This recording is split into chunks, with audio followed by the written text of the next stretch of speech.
All right. Hey, everybody. Welcome back to the channel. This is Rob here at Smirking Gun Reviews. The episode literally just got over with, and we are here to talk about... Let's make sure I get the episode number correct this time instead of last week. I apologize for that. But this is Season 4, Episode 7 of The Handmaid's Tale. It is called Home. Full spoilers if you have not seen this episode yet. Much better episode. Still have a couple of issues with it. But I really did like this episode a lot more. I want to again thank everybody for checking out these videos. These videos have been, I've been covering this show since season 2, and with the lengthy, time between 3 and 4, I'm just so happy that so many of you have still stuck with the channel, and newly subscribers too, welcome to the channel. In fact, if you like what we're doing here, make sure to hit the subscribe button and hit the like button and all that other stuff too, because yeah, we're like less than 150 away from 2,000 subscribers, so this is just great. And again, your comments have all been great. This show, just like Mayor of Easttown, has got some just really passionate people talking about it. There are so many different opinions on this show. Some people are loving it, every minute of it. Some people are hating every minute of it. Some people are kind of like me in the middle of the road, where we're just a little confused by it, but still enjoying the show. And some people are going to die on this hill to say that this show is the greatest thing ever. And you know what? It's still a really, really watchable drama. And even though, there's things about it that, even I'm getting a little tired of, like people have been talking about the June close-ups that they do, but in the end, I'm still hoping for the best. I'm still hoping that this show can stick the landing. And this episode was a lot more of what I would have wanted from kind of last week, like really kind of fast. Last week's episode was only 40 minutes long, and that's probably even less than that, like probably more like 39 minutes. And this is more kind of an extension of that episode of her homecoming and what it's like for her to have come home. Um, One of the problems, though, that we find in this show, I just want to talk about it because I was thinking about this today, is that because it's way past the source material, it's sort of in a Game of Thrones situation, sort of, right? Don't freak out when I say that, all right? Because people just tend to hear what they want to hear then when you hear certain things. But like that show, it ran out of material and started just having to make it up as they go along. And even though they had George R. R. Martin feeding them some things, they were, doing what they wanted to do. This show, on the other hand, the writer didn't write anything else. So they have to fill in the blanks. Yes, there's a new book out, but that's all stuff that takes place, well after what we're seeing right now. So it really has no play in it except maybe some setup here. So I feel like if, these guys are really trying to make that world where that book ended and say book 2 starts, they've been really trying, and sometimes they're failing. Sometimes they fail, and that's okay, I think. So let's get into this. She's home. She's back. It's great, right? Um, Again, I hate to harp on it, but that song, that "At Last" song that they played, I love that song. I just didn't really like it here, but I do understand why. I think why it was there. And again, people will disagree with me on this. There'll be different opinions on this, but like, it's this great song of everything is happening at last. My true love has come along, and it's just like it's this great, joyful kind of loving song, right? But she's not there, and it's like kind of she's not present. She's still kind of like in a fugue, like just kind of getting maneuvered from the boat to the car to the hotel to the elevator to her room, and the whole time people talking to her, telling her what they need to hear from her, like we about debriefs and what they need to talk about later and everything. So I do get it. I just the musical choice took me off. But I do. I'm having a hard time not just talking about the end of this episode, right? Because do you understand me? I think, I think Serena does understand June. Um, and let's just talk about it. June's confrontation with Serena. I want to talk about it first, just because she needed to do this.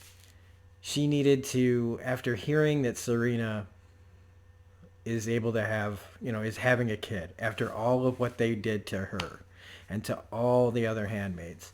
Serena gets to have a kid. And as much as, she says, fuck her in that moment, that it rocks her because she gets to have a kid. She gets to have her own kid with Fred after all of it. Where's the justice in that?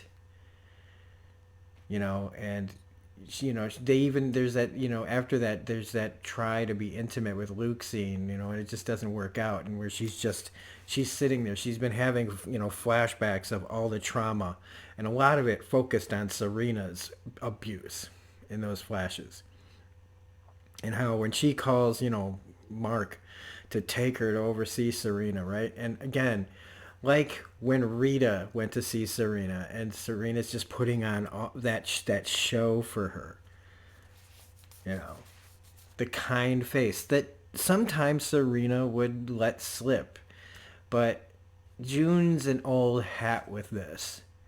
The kind side of Serena to get what she wants. And she also knows that, like, she's in a very vulnerable situation.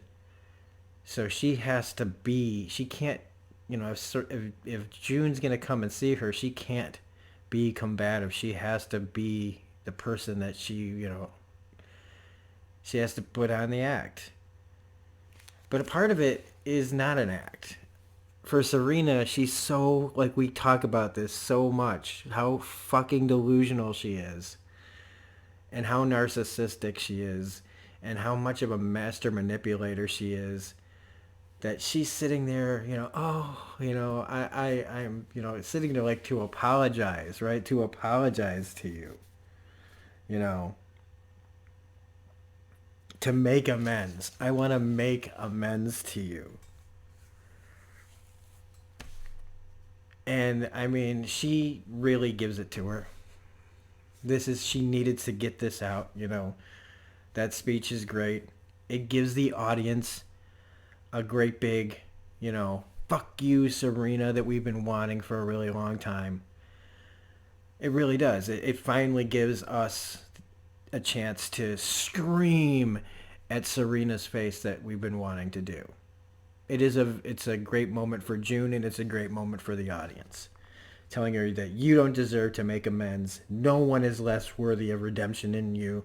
And do you know why you have this kid? Why God gave you this kid? So that when he takes it from you, you can feel an ounce of what we got taken from us. And then we get the whole, do you understand me moment. And she breaks her down into tears. But really what it is, and I think a lot of people faced with this kind of situation, guilty or not, would probably be really emotional afterwards. So what I'm saying is, like, I take Serena Joy's tears with a grain of salt. I think a lot of people would kind of be fucked up having somebody get in their face and knowing that you can't do anything about it. Right? What is Serena gonna do? What's she gonna do? Try to hit June? She's in a very vulnerable situation, and she's been broken down a little bit too, so she's crying. But when she goes and tells Mark after the fact here at the end, you have to know everything about this woman is that she's a consummate actress.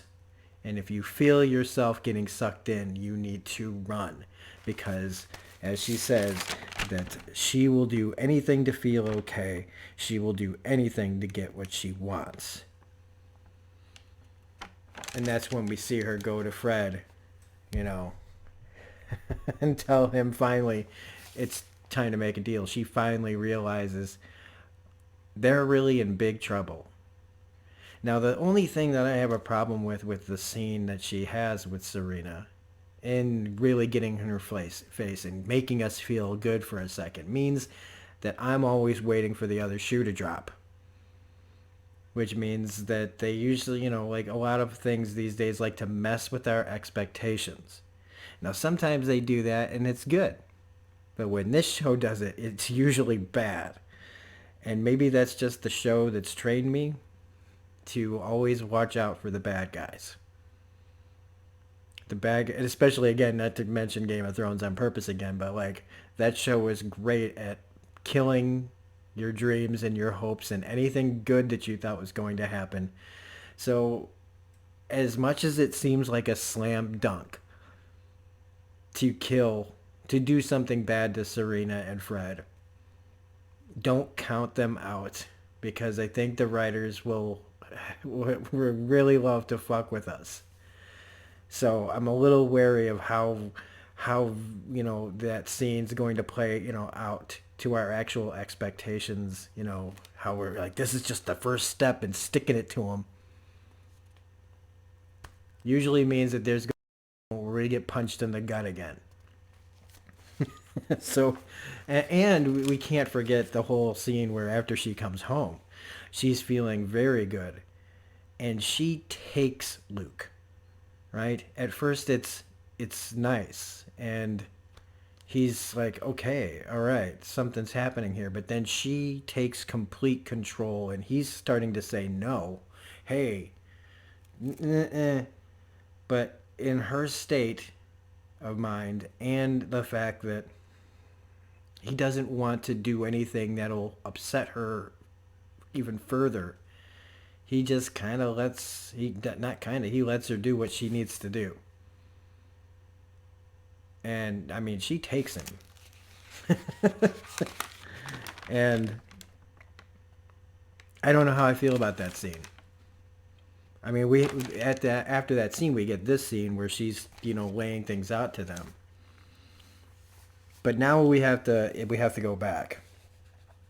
We have to go back to the beginning of this episode because I'd talked about before about not understanding, like, I'm not a parent.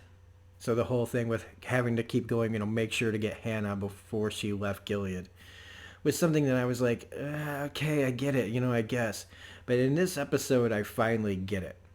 I finally understood, I think, to some degree, what it meant to feel like like that you failed, that you've left Hannah behind, that how important it was to get Hannah out finally hits me, it impacts me, and I understand it.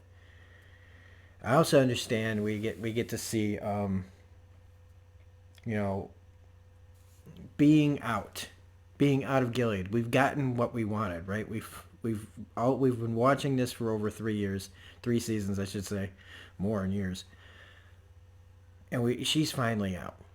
And I was thinking about that we've got finally gotten to where we wanted her to go, and the character is out and she's shell shocked, and it made me remember. I'm not going to say names here because it's just would be breaking a trust about it, because it's not my story to tell. But I had a friend who she went down to Central America to do like missionary work to help build like waterways for people, and she was kidnapped and taken and held against her will by a woman down there.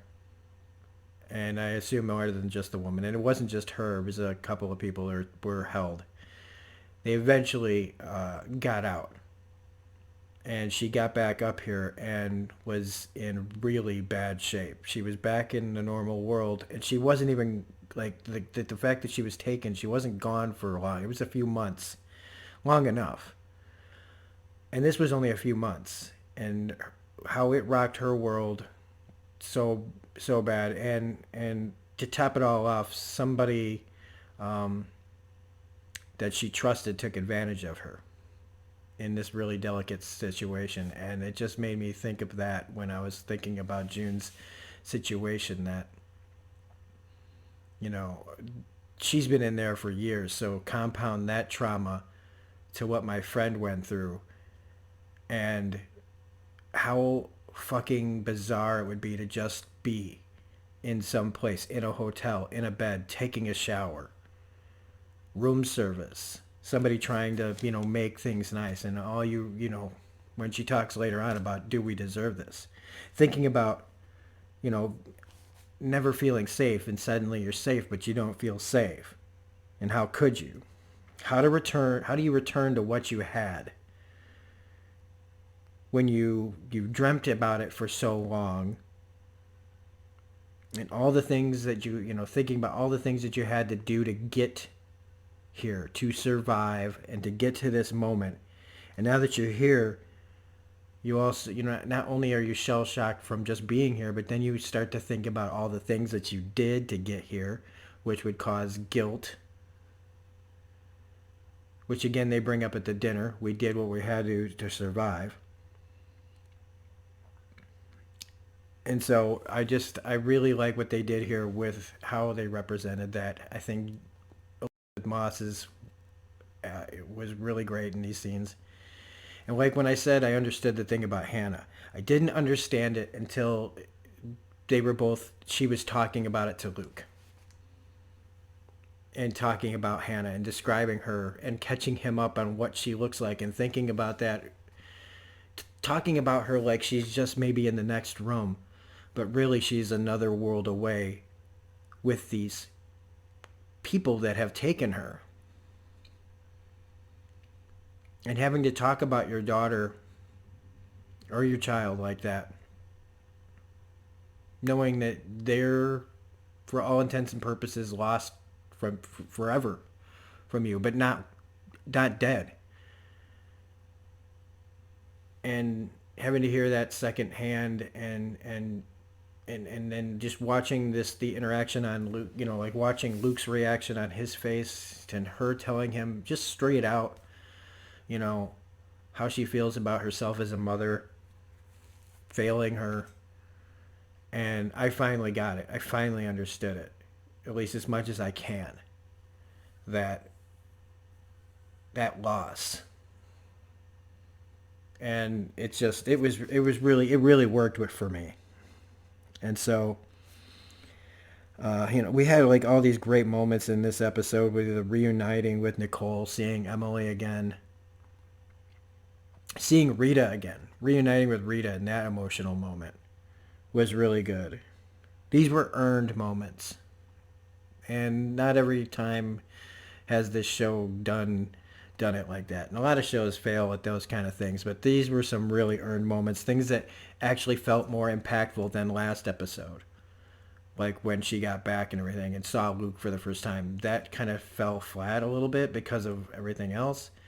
But those moments really hit home really good here. When she thinks she's okay at the grocery store and starts having those flashbacks, that was pretty intense as well. And so I think in a roundabout way, that's where we've gone full circle just about. I'm glad to see more of the Serena and Fred show just a little bit, just because we used to see more characters on this show, and it has been pretty much the June show for a while, for a lot of episodes. And so anytime we get some more interaction with all our other side characters, it's really nice. But this was a very, very important June episode. One that at least for me had a lot of impact.